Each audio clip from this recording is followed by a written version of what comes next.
우리가 지난주에 성소 안에 있는 성구 첫 번째 말씀을 상고했습니다. 지성소 안에 그 한복판에 성소로 말하면 가장 깊은 곳에 가장 귀중한 곳, 가장 거룩한 곳, 성스러운 곳, 그래서 지성소로 부르는데 거기에 여러분 뭐가 놓여 있었다고 그랬죠? 뭐가 놓여 있었어요? 제가 왜 물어보는지 아시죠? 예, 혹시 다른 용어를 쓸까봐 그거 쓰면 안 된다고 그랬습니다. 그건 틀린 용어예요. 사실은요. 언약궤라고 해야 맞다. 혹은 증거궤라고 해야 맞다. 아니면 뭐 그냥 궤라고 해도 차라리 낫다. 성경도 그렇게 쓰니까 오늘도 여기도 보면 궤를 만들라. 성경 말씀 출애굽기 25장에 말씀을 하고 있죠.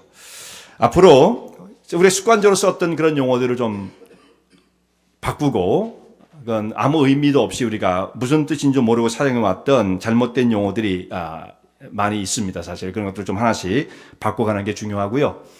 성경 이 출애굽기 25장 이후에 나오는 성막에 관한 말씀들을 연구하면서 책을 쓴 사람들이 많아요. 한국 우리 목사님들 중에도. 근데 거기에 여전히 언약궤라고 쓰지 않고 그 잘못된 용어를 그대로 쓰는 분들이 상당히 많습니다. 그 하나의 그 당시에 흐름이었기 때문에 그런데 우리가 좀 이런 것을 짚고 넘어갈 필요가 있다 이거죠.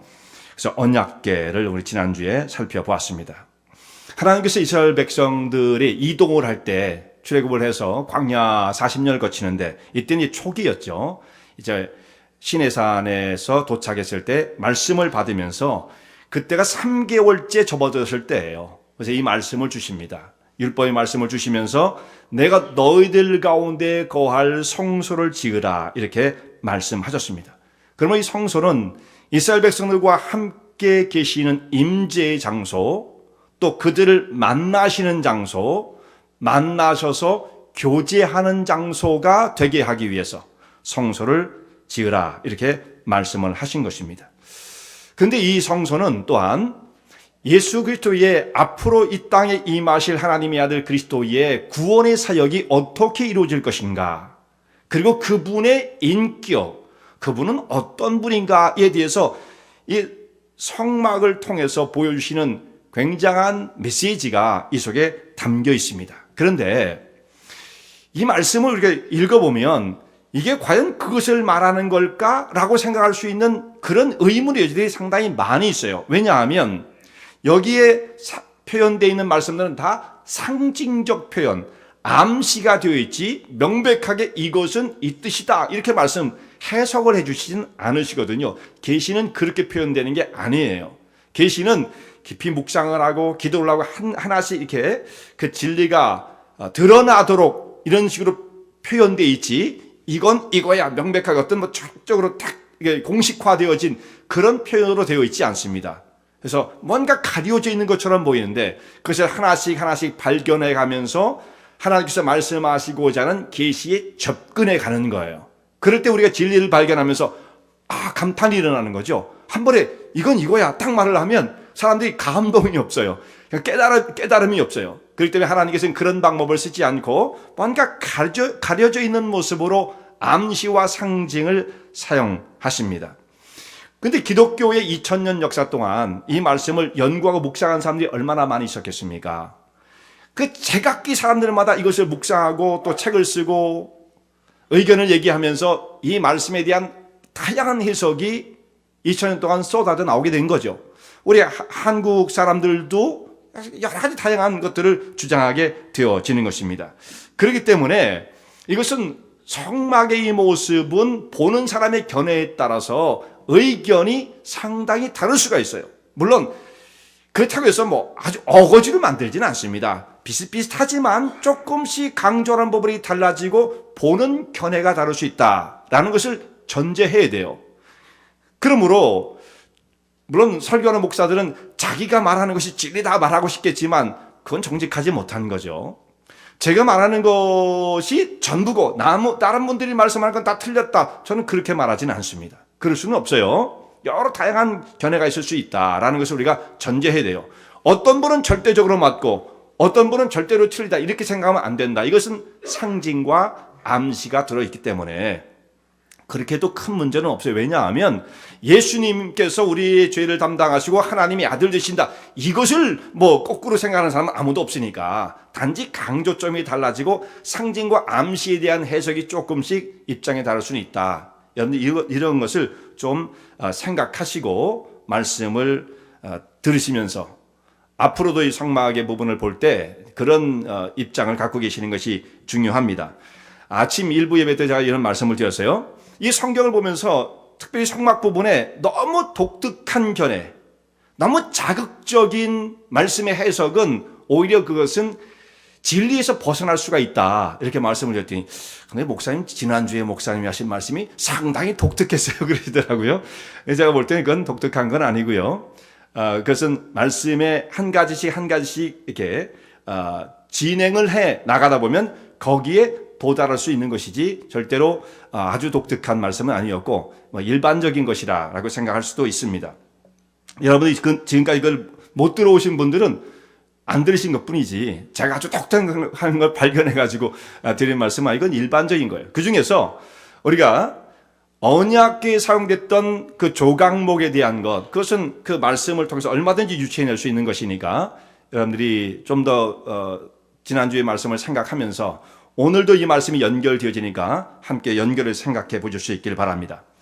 성소의 가장 깊은 곳, 곧 지성소에는 언약궤가 놓여 있고 그 지성소와 성소를 나누고 있는 휘장이 있어요. 휘장 이쪽 앞쪽으로는 그곳을 성소라고 부르는데 이 성소의 면적은 지성소보다 2배죠. 2배가 넓습니다.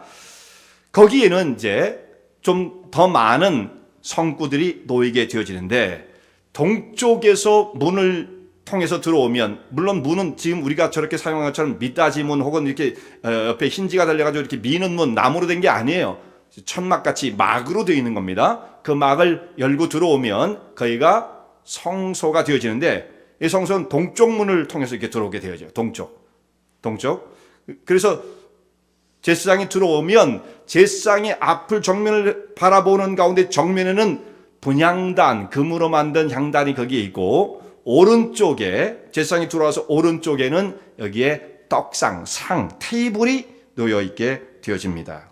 오늘은 그 테이블과 그 테이블 건너편에 있는 등대에 대해서 이 두 가지를 말씀을 상고하고자 합니다. 이 상을 떡상이라고 말하는데 이 상 위에 떡을 올려놔요. 떡. 근데 그 떡을 뭐라고 말하냐면 그냥 떡을 올려놔라 이렇게 표현하지 않고 진설병을 그 위에 항상 있게 할지니라 진설병이란 말을 씁니다. 그래서 개역개정 새롭게 만든 성경은 번역을 좀 달리 했나 했는데 어차피 거기도 그냥 진설병이더라고요. 여러분 진설병이 무슨 뜻인지 아시겠습니까? 이걸 어떻게 알겠어요 우리가? 너무 어려운 한문 용어를 써가지고 어렵죠. 진설병. 그래서 한문 용어를 이렇게 풀어서 생각하고 원어의 뜻을 이것을 연관시켜서 보면 그게 무슨 뜻이냐면 얼굴 앞에 놓인 떡이다 이런 뜻이에요. 얼굴, 면전 앞에 놓여 있는 떡. 그럼 얼굴은 어떤 누구의 얼굴이냐면 사실 그건 하나님 얼굴이에요. 그러니까 하나님 앞에 놓여 있는 떡이다 이런 의미로서 진설병이라는 어려운 용어를 쓰는 겁니다. 여러분 그것을 기억하실 수 있길 바랍니다.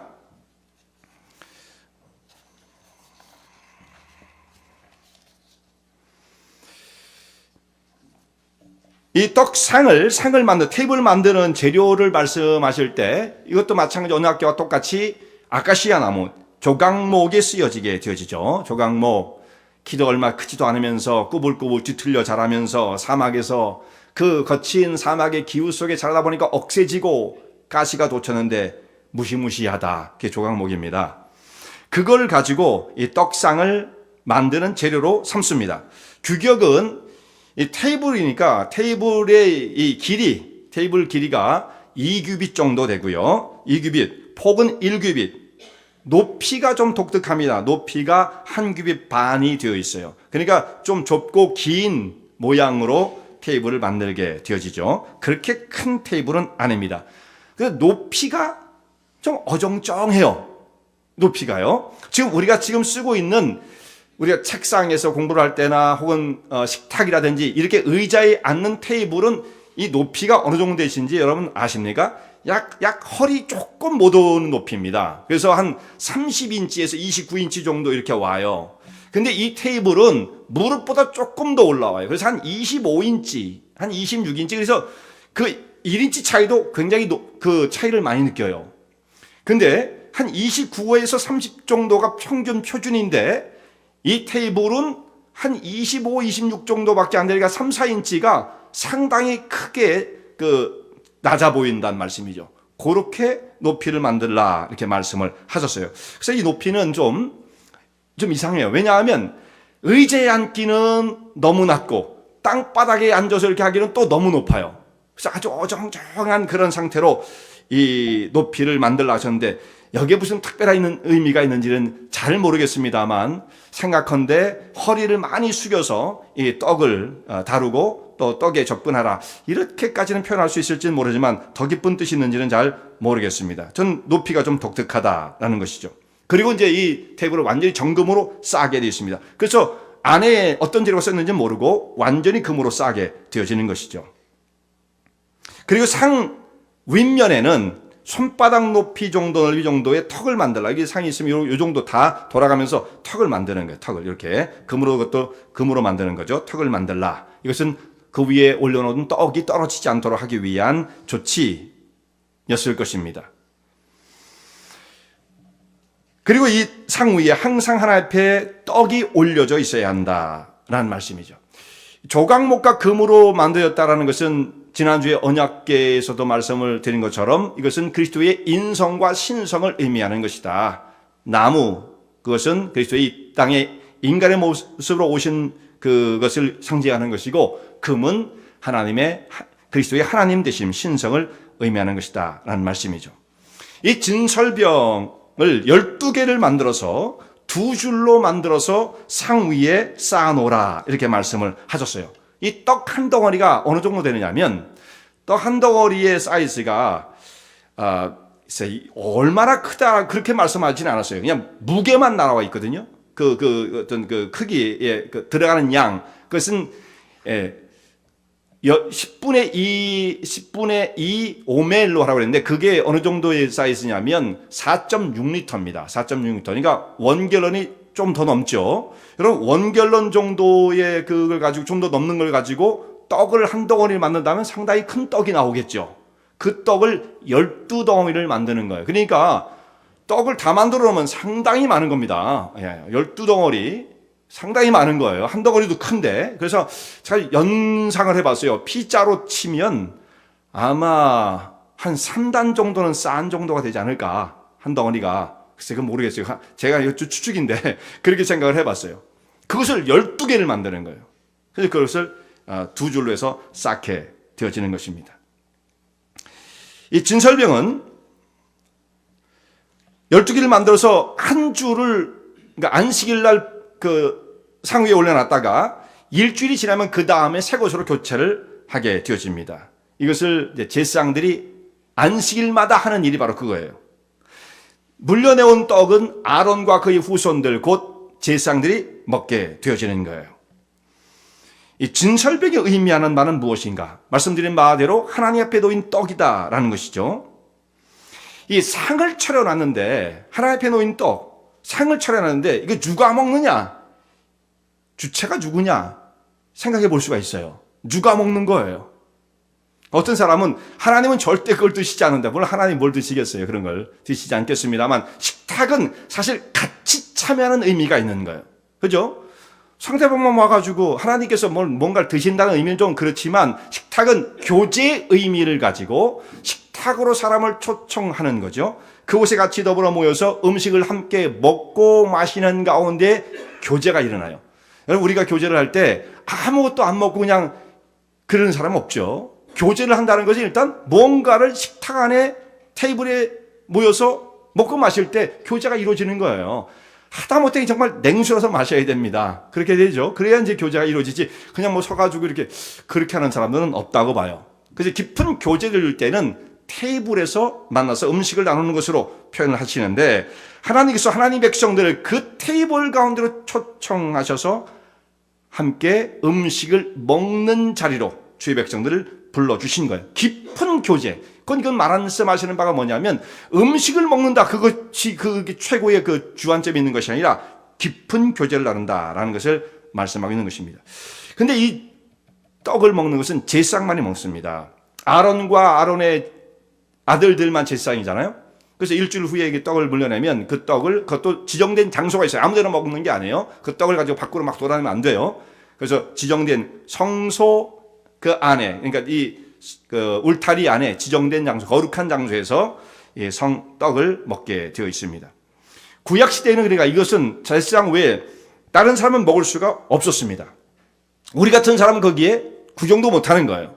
그것을 예외적으로 먹은 다윗이 야 그때는 특별했다 이렇게 말씀하는 거죠. 특별한 사람들만 먹는 거예요. 원래 다윗도 먹어서는 안 되는 거예요. 원래는. 근데 다윗에게도 나눠졌다. 예외가 적용되어지는데 그 뜻은 이제 나중에 예수님께서 말씀을 하십니다. 어쨌든 다윗 외에 다른 사람들이 함부로 먹은 건 아니에요. 다 제사장만 먹게 되었습니다. 그러면 우리는 참여하지 못하는 거죠.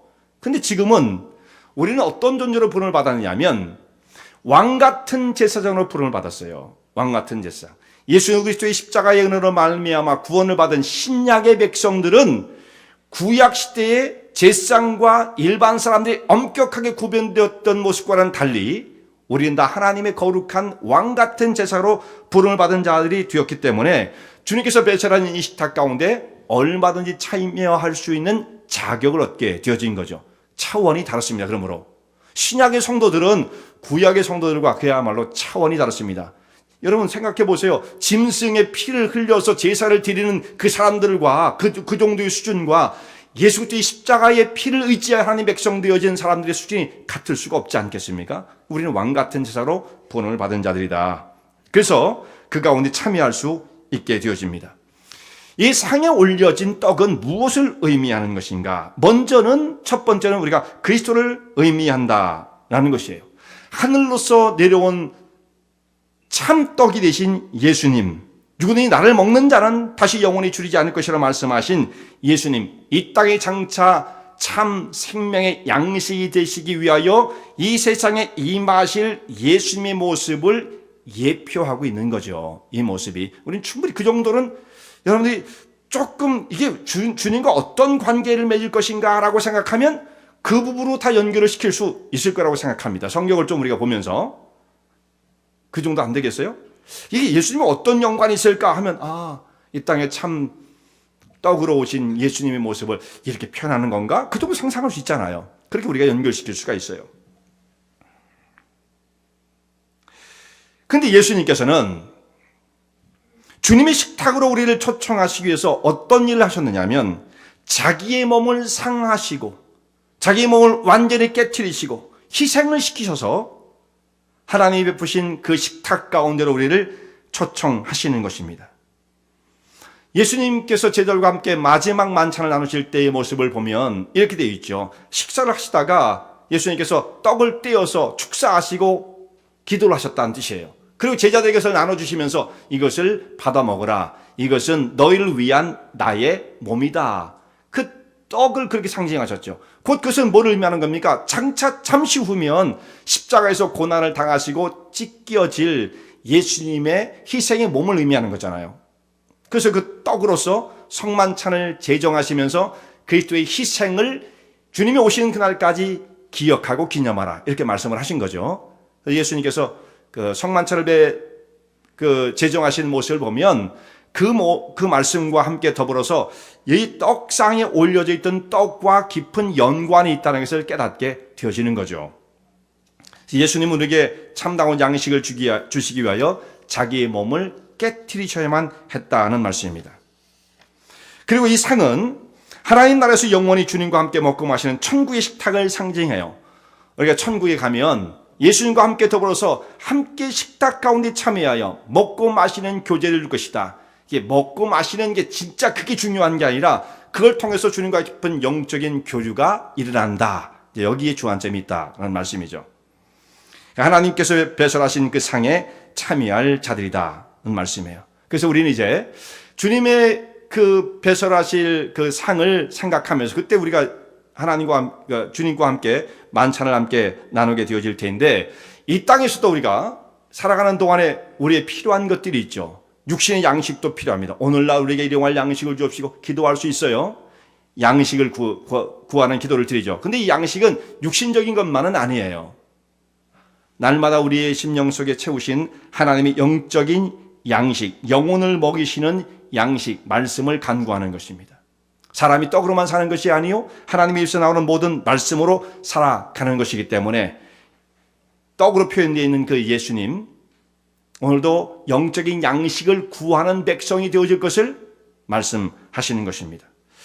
근데 여기 이제 이런 뜻만 있는 것이 아니고 여기 좀 다른 각도로 또 우리 말씀을 상고해보고자 합니다. 성소는 하나님께서 영원히 머물러 계시겠다고 약속하신 곳이에요. 지성소 안에 그 언약궤 위에 주님께서 내가 너희 가운데 항상 머물러서 너희에게 말씀을 할 것이다. 이렇게 말씀하신 임재가 이루어지는 장소죠. 근데 바로 그 앞에 성소, 지성소 휘장으로 나눠져 있긴 하지만 거기에 떡상이 있고 여기에 12덩어리의 떡이 올려져 있습니다. 왜 12덩어리였을까요?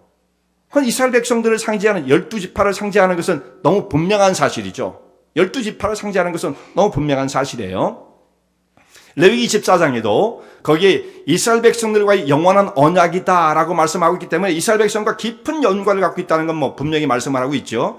12덩어리는 12지파 곧 이스라엘 백성들을 상징하고 있는 것입니다. 아까도 말씀드린 것처럼 여기는 많은 암시와 상징이 표현되어 있기 때문에 단 그것은 이 뜻 외에는 다른 것은 없다 이렇게 말할 수는 없어요. 제가 생각할 때는 분명히 여기에 더블 미닝이 있다고 생각을 합니다. 더블 미닝. 12덩어리의 떡이 이스라엘 백성들을 상징하는 것이다.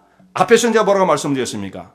그것은 분명히 이 땅에 참떡으로 임하실 예수님의 몸, 예수님을 의미하는 것이다 라고 했는데 이게 어떻게 갑자기 이스라엘 12지파를 상징하는 것이 될 수 있습니까? 그렇게 물으실 수도 있을 거예요. 그러나 분명히 여기서는 암시와 상징은 얼마든지 더블 미닝을 가질 수 있다라는 말씀이죠. 그래서 우리가 이 두 가지 각도에서 말씀을 생각해 보는 것이 더 건전하다라고 생각을 합니다. 자, 그런 각도에서 이 말씀을 생각하면 이 상위에 올려진 12덩어리의 떡은 하나님 앞에 항상 드려진, 곧 드린다는 뜻은 무슨 뜻입니까? 헌신의 의미죠. 헌신. 오리를 하나님 앞에 바쳐 드려 헌신의 의미로 이스라엘 백성들이 상징적으로 그 떡의 모습으로 그렇게 떡상에 올려져 있었던 것이죠. 헌신의 모습이었던 것입니다. 하나님의 나라와 영광을 위해서 부름을 받고 그들이 헌신하여 주의 역사를 담당하는 충성된 백성이 되어야 할 것을 이렇게 말씀을 하고 있는 거예요. 그런데 여기에 그런 각도에서 생각하면 중요한 말씀이 연관이 되어집니다. 자, 이 떡이 어떻게 됩니까? 일주일마다 안식일마다 교체가 돼야 돼요. 떡을 지금 막 쪄냈을 때, 막 구워냈을 때 그것을 딱 올려놓으면 김이 무럭무럭 나고 막 냄새가 나고 그 떡 냄새가 나고 또 지금 막 먹었을 때 굉장히 맛도 좋고 그럴 것입니다. 근데 이것을 일주일 지났다고 생각해 보세요. 일주일 전과 상태가 많이 다르겠죠. 그 떡은 딱딱해졌을 것이고 뭐 윤기도 없어졌고 김 같은 건 뭐 이미 옛날에 없어졌고 상태가 많이 변했겠죠. 처음에 그 막 쪄내자마자 먹은 빵과 일주일 후에 먹는 그 떡빵의 맛은 굉장히 다를 거예요. 더 오래 놔뒀다고 한번 생각해 보세요. 2주 내지 3주쯤 지난 것을 여러분 우리가 아무렇게 생각 없이 먹을 수가 있겠습니까? 아마 그것을 먹으려는 사람은 아무도 없을 거라고 생각합니다. 떡이 맛이 변하고 또 모양 상태가 변하는 것은 지극히 당연한 거예요. 그냥 자연스러운 것입니다. 아무리 지금 쪄내고 뜨끈뜨끈한 떡이랄지라도 시간이 가면 다 식어지기 마련이다는 말씀이죠. 자, 이 떡이 하나님 앞에 바쳐진 헌신의 모습이라고 했는데 우리의 심령이 아무리 뜨겁게 하나님 앞에 결단을 하고 뜨거워지고 내가 정말 주의 나라와 영광을 위해서 이런 삶의 모습으로 주를 위해서 삶을 드려야지 헌신의 마음이 뜨거워도 이게 오래가지 못한다는 것이 우리의 현실이에요. 얼마나 갑니까? 이게 다음 일을 일주일로 했어요. 일주일도 못 가는구나. 사실 떡으로만 생각하면 일주일도 몇 시간이죠. 떡이야. 그렇지 않겠어요? 근데 하나님께서 많이 봐주신 거예요. 사람은. 일주일쯤은 가야 되지 않겠느냐. 오래되면 사람은 자연스럽게 뜨거운 헌신의 모습은 약해질 수밖에 없어요. 그래서 매주마다 심령은 새로워져야 하는 것입니다. 매주일 주님 보좌 앞에 나와서 하나님 앞에 경배의 무릎을 꿇고 우리 자신을 뒤를 돌아보며 자신의 상태, 영적인 상태를 점검을 하고 말씀 가운데에 자기를 비추어 보고 또 주시는 은혜를 통해서 우리 심령이 새롭게 되어지고 새로운 결단을 이루어 매주마다 새로운 결단을 이루어내는 시간이 지금 우리의 삶으로 말한다면 주일 예배 시간이 되어지는 거죠. 이것이 날마다 요즘은 더 좋겠죠. 물론 더 좋겠죠. 흩어져 있는 사람들이 그렇게 되기는 쉽지 않은 것입니다만 적어도 일주일에 한 번 주일 예배, 이 시간은 그와 같은 결단들이 이루어지는 아주 필수적으로 지켜져야 할 중요한 시간이다 라는 말씀입니다. 일주일이 지나고 2주, 3주가 지났어요. 근데 이 점검이 안 됐다, 새로워지지 않는다. 우리도 그런 떡 손대기 힘들 터인데 우리의 심령이 다 식어지고 변질되어지고 뜨거움은 다 사라지고 하나님을 향한 그런 순종의 마음도 사라지고 그냥 무덤덤한 상태가 되었을 때 하나님께서 그런 영혼을 어떻게 받으실 수가 있으시겠는가? 우리의 마음은 지금 어떠하신지 여러분 한번 생각해 보십시오. 말씀 가운데 날마다 심령이 새로워지는 이것을 최소한 일주일 단위로는 이루어야 되고, 그래서 떡을 새로운 것으로 교체하라는 말씀을 말씀하고 있는 것입니다. 이 떡을 두 줄로 쌌어요. 그러니까 한 편에 이제 16개씩 쌓았겠죠. 두 줄로 쌓았는데 질서 있게 쌓았습니다. 근데 그 떡상의 가장자리, 그 턱을 또 만들려고 그랬죠. 그래서 이게 막 아무렇게나 쌓는 게 아니에요. 질서 정연하게 떡을 잘 흐트러지지 않게 쌓아야 됩니다. 나중에 보면 이 떡상을 가지고 이동도 해야 되거든요. 그럼 이동을 할 때 어떻게 합니까? 그걸 그대로 가져갑니다. 그대로. 딱 싸가지고 그대로. 이걸 또 빼내는 거 아니에요? 그대로 가져요. 그러니까 이게 견고하게 쌓아지지 않으면 턱이 없이 이동을 했다는 뭐 어떻게 다 미끄러지고 다 그러게 되겠죠. 그래서 이 턱을 견고하게 만들고 떡이 흔들리지 않게 견고하게 쌓는 거예요. 우리의 성도들의 삶은 이처럼 하나님의 백성으로 부름을 받은 자들이 그리스도 안에서 서로 연합하여 같이 단단하게 연결되어 있지 않으면 개인적 구원도 여러분 이것은 그렇게 보장할 수가 없는 거예요. 뭐 없다라고 말하기도 어려울지 모르지만 참 위험한 거죠. 그게 쉬운 게 아닙니다. 간단하지 않습니다. 같이 모여서 시물 앞에도 이게 쉬운 게 아니고 많은 방해를 받는데 거기에 단단히 붙어있는 것 대단히 중요하다. 여기에 하나님께서 성도들의 삶을 시큐어하게 안전하게 지켜주신다는 말씀이고요. 여기서 이탈하게 되어지면 혼자 천국의 백성으로 산다는 것, 이것은 불가능하다. 이런 생각들을 우리가 이 말씀을 통해서 우리가 깨닫게 되어집니다. 그래서 떡상은 우리를 위해서 베푸신 하나님의 식탁이고 그 가운데로 부르신 하나님의 은혜가 나타나 있으며 또 하나님께 드려지는 성도들의 헌신의 모습이 무엇인가를 가르쳐주는 이 계시의 말씀을 담고 있는 것입니다. 두 번째 말씀은 우리 등대입니다. 등대는 이제 떡상 맞은편에 제사장으로 들어가면 왼편에 서 있는 것이 등대입니다. 등대는 7가지가 나와 있는데 제가 지난번에 이스라엘 갔을 때 예루살렘에 만들어 놓은 등대를 봤어요. 그것은 이 성소에서 썼던 정도의 규모가 아니고 솔로몬이 지었던 성전에서 사용되었기 때문에 그것은 굉장히 큰 거고, 그런 것을 스케일 삼아서 비료를 해서 금으로 만든 그 등대를 만들어 놨습니다. 그래서 그 사람들이 나중에 그들이 원하는 바는 모스크를 헐어내고 언젠가 장차 그들이 성전을 거기다 세우고 이 금초대에다 불을 붙이는 날이 올 것이다. 그걸 기대하고 있는 것이 제일 먼저 만드는 것이 그걸 만들고 나머지도 다 만들어 놨어요. 만들어 놨습니다. 이제 그 땅만 뺐으면 되는데 이런 일이 벌어지면 어떻게 되겠어요? 그 땅만 뺐으면 된다 이러고 생각하고 그 사람 다 만들어 놨습니다. 그러면서 이제 제사장의 사독계열의 정통 라인 그 블러드를 잘 찾아가지고 제사장을 어떻게 세울 것이냐. 그 자기들이 말하는 대로 그걸 우리는 못 찾는다면 제사장을 세울 수 없으니까 그 사람들도 세울 수 있다. 찾을 수 있다. 순수한 혈통 아론의 직계 후손을 찾을 수 있다. 뭐 이렇게까지 또 얘기를 하면서 다 만들어 놓았습니다. 제사장 예복 뭐 다 만들어 놨어요. 하여튼 그 중에 하나 제가 금촛대를 보고 왔는데요. 그건 규모가 굉장히 컸어요.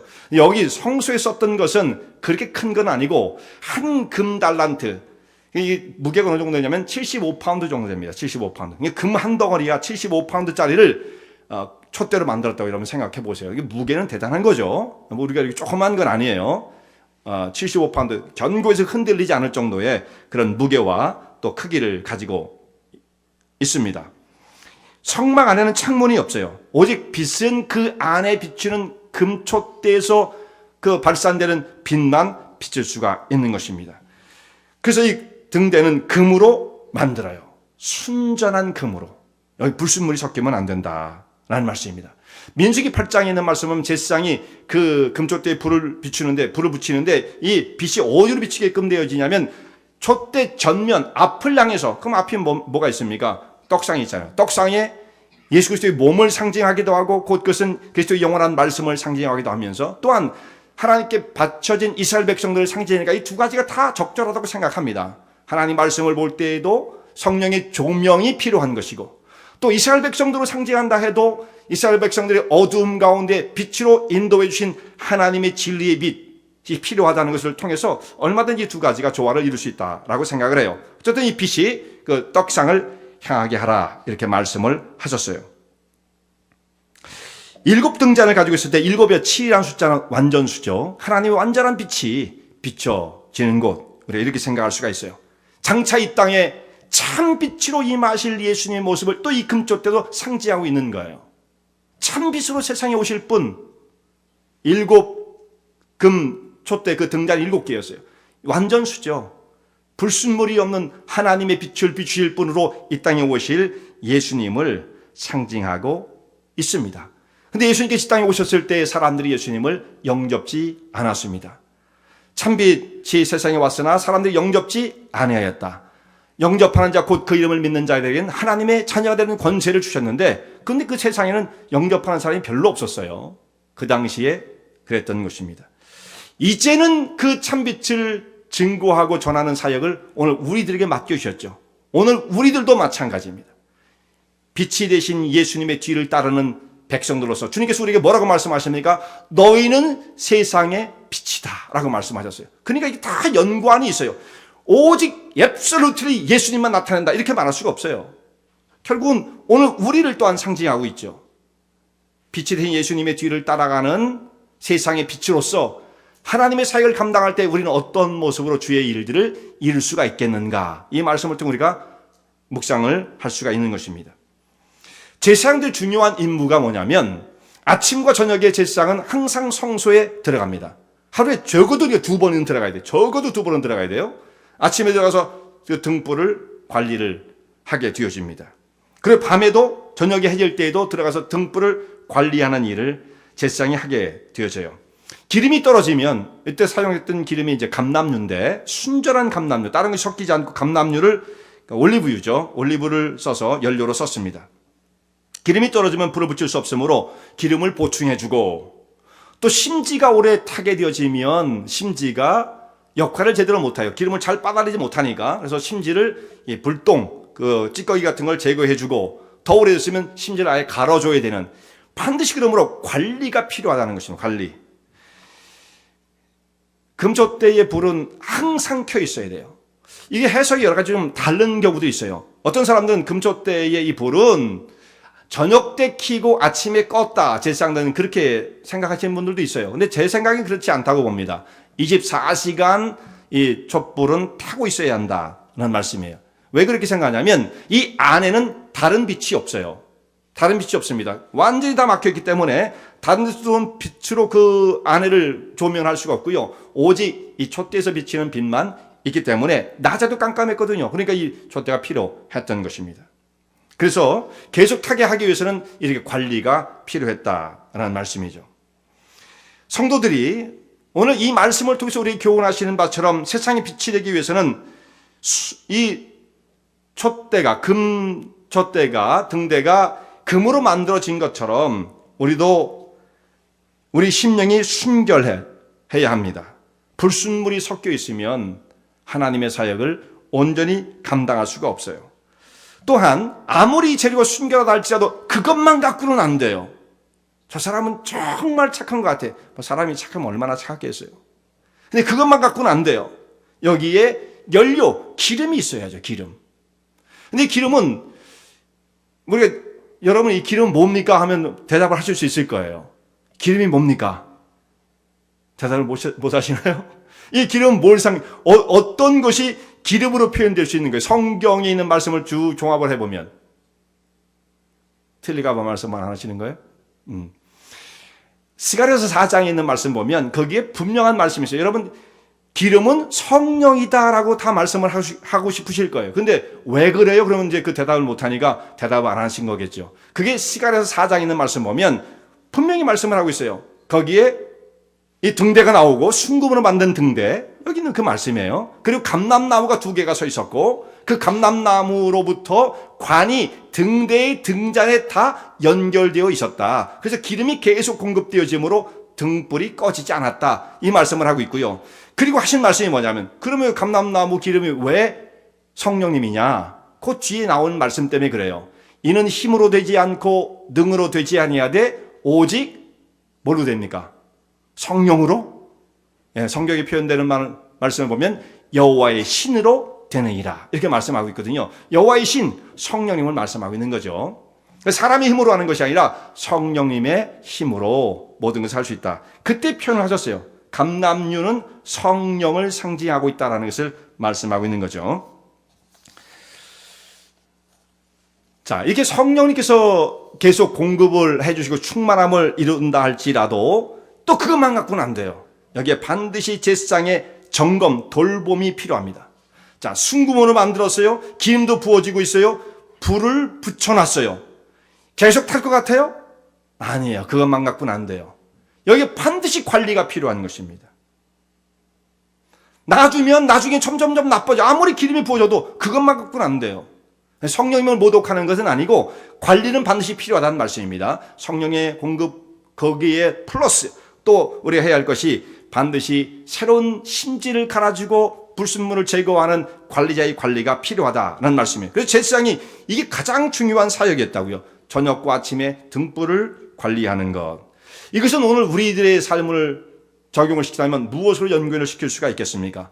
성도들의 삶을 돌보는 목회자의 사역이 바로 이와 같은 것이다 라고 말씀할 수가 있습니다. 자, 목회자가 필요한 이유는 바로 그런 거예요.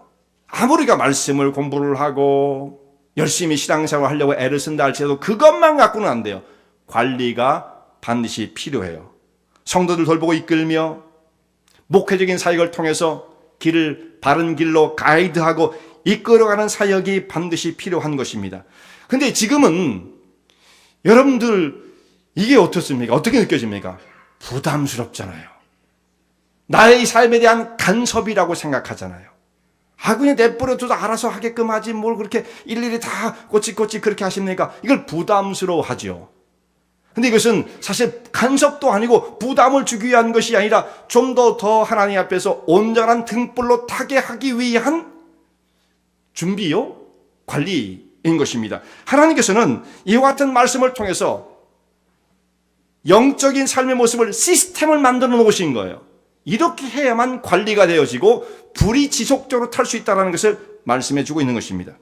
하나님의 교회에 전도도 필요하고 교육도 필요하고 여러 가지 모습들이 필요하지만 중요한 것은 한 사람 한 사람 영혼이 바르게 자기 역할을 감당하며 세상 빛의 사역을 이루지 못한다고 한다면 우리가 전도를 어떻게 할 수 있겠으며 무슨 사역, 크리스찬의 삶을 어떻게 살아갈 수가 있겠습니까?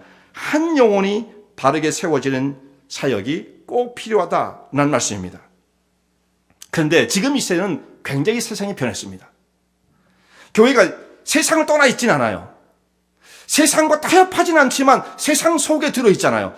하나님께서 모세를 향해서 지으라고 말씀하시고 성소도 사실 세상 한복판에 있었지 딴 데 가서 존재한 건 아니지 않습니까? 그러다 보니까 어떤 일이 벌어지냐면 교회는 어쩔 수 없이 세상의 영향을 받을 수밖에 없어요. 이걸 철저하게 차단을 내고 애를 써야 되고 밖으로부터 들어오는 빛, 창문을 그래서 성소에는 하나 내질 않은 겁니다. 밖으로부터 들어오는 빛 차단시켜. 안에서 진리의 빛만 비춰야 돼. 어떤 그런 모습을 말씀해 주고 있는 거죠. 그러나 그럼에도 불구하고 세상이 있기 때문에 세상의 트렌드, 이 흐름과 전혀 무관할 수는 없다라는 것입니다. 왜냐하면 세상에 살고 있는 성도님들이 그 가운데 우리가 교회를 이루고 공동체를 이루었기 때문에 지체들이기 때문에 어쩔 수가 없습니다.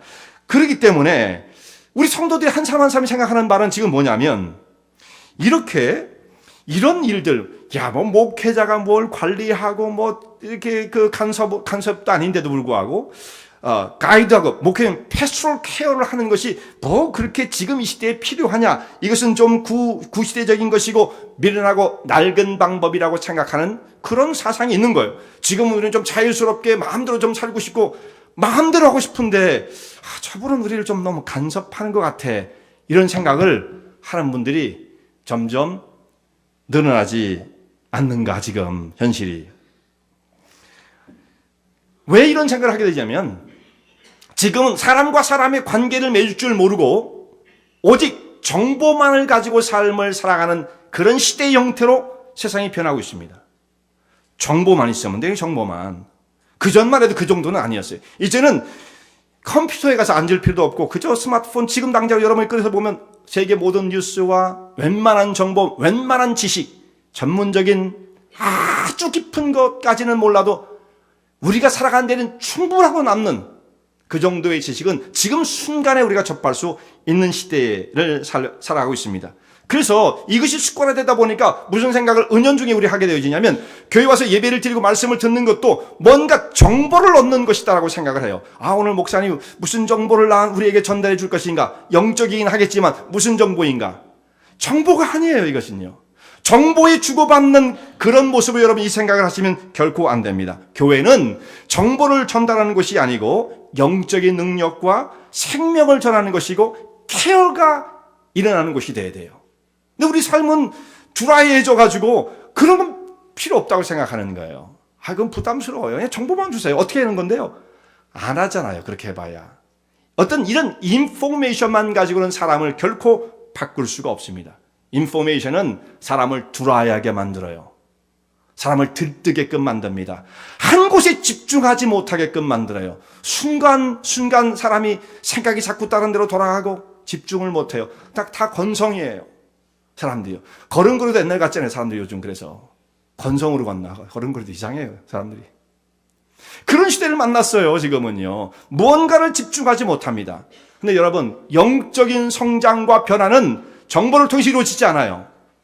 때로는 고통과 아픔을 겪으면서 영혼의 스트로크를 가지면서 하나님 앞에 무릎을 꿇고 주님과 진지한 영적인 사귐이 이루어지지 않으면 사람의 영혼은 변하지 않습니다. 성경 공부 좀 했다고 사람이 변해요? 그런 건 아니에요. 성경 공부가 영적으로 진행됐는 모르겠죠. 정보를 주고받는 것 가지고는 사람이 변하지 않습니다. 많은 것을 알고 있지만, 많은 것을 접하고 있지만 사람의 영혼은 공허한 상태로 지금 밑에 있는 뿌리가 없는 그 상태로 어디로 가야 할지 알지 못하는 그런 상태로 들떠있는 상태가 되어버리고 마는 공허한 상태죠. 마음이 뭔가 곤고하고 이런 상태로 우리가 만나게 되었습니다.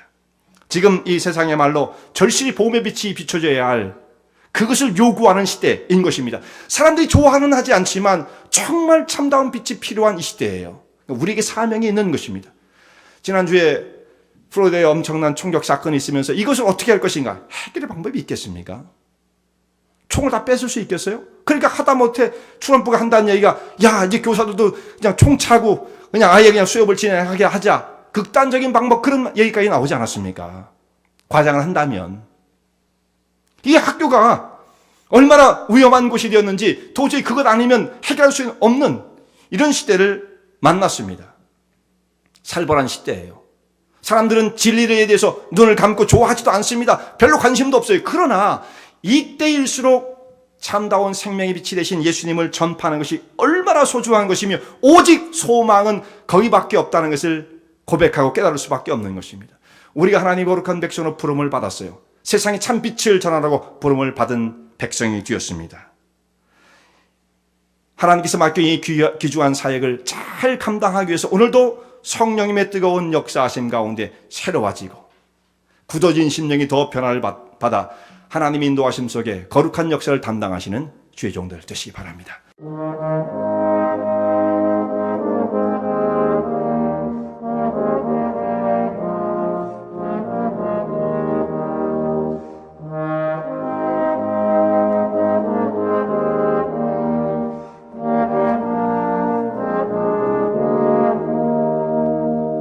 이 설교 말씀을 듣고 신앙 상담을 원하시는 분들은 847-962-4412번으로 전화 주시기 바라며 은혜와 진리 장로교회는 230 US 하이웨이 45번 인디언 크릭 일리노이 60061에 위치하고 있습니다. 주일 1부 예배가 아침 8시, 2부 예배가 11시에 있으며 새벽 기도가 매주 화요일부터 토요일까지 오전 6시에 있습니다.